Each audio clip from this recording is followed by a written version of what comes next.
Peggy 18.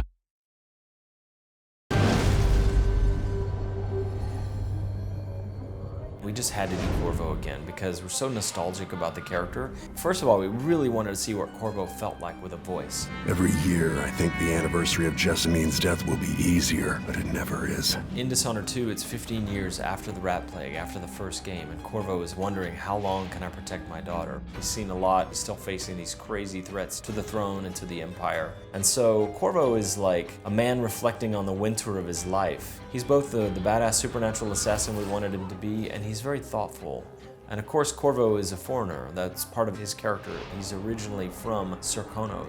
At the start of Dishonored 2, he's on the run from Dunwall Tower. This time he's going down into his native country. He's seeing sur Corvo again for the first time in a long time.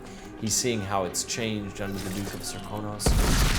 And so it's a land that's familiar to him and unfamiliar at the same time. Corvo comes back with all his powers, and what we wanted to do is not only put them in the new engine, but also find interesting tweaks or improvement to them. It's interesting to look at Corvo's powers. He was a guy who was marked by the Outsider during the rat plague when half the city was dead by plague. And so he has Devouring Swarm. You can now upgrade it so that you have 2 swarms of rats and larger swarms of rats. You can have a swarm that follows you around Pied Piper style. And those are just some of the upgrades under Devouring Swarm. He's also a foreigner. He's from a different place and he never quite fit in Dunwall. And so he has the power of possession where he can literally embody someone else and walk around in their skin. We loved possession. It's this ability that allows you to physically enter a character or an animal at first and exit somewhere else. So you actually use the character or the animal as a vessel to move through the world.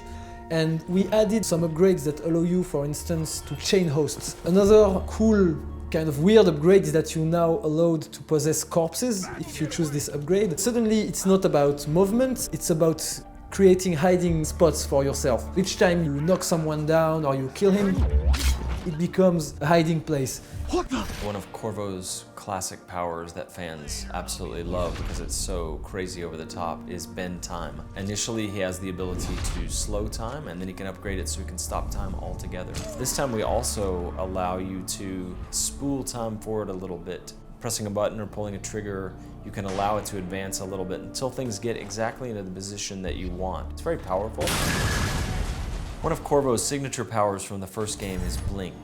It's sort of a short-range teleport. When we were working on the DLC for Dishonored 1, we gave Dowd a kind of a redirective blink that allows you to move out into space, stop time, rotate, and continue your blink back in the direction you came or in another direction. And so we knew that's one upgrade we wanted to add to Corvo for Blink in the new game. And it really does allow players to explore their environment. It's not only about expanding the powers, but expanding them in a way that is fun, that allows for that kind of creative play.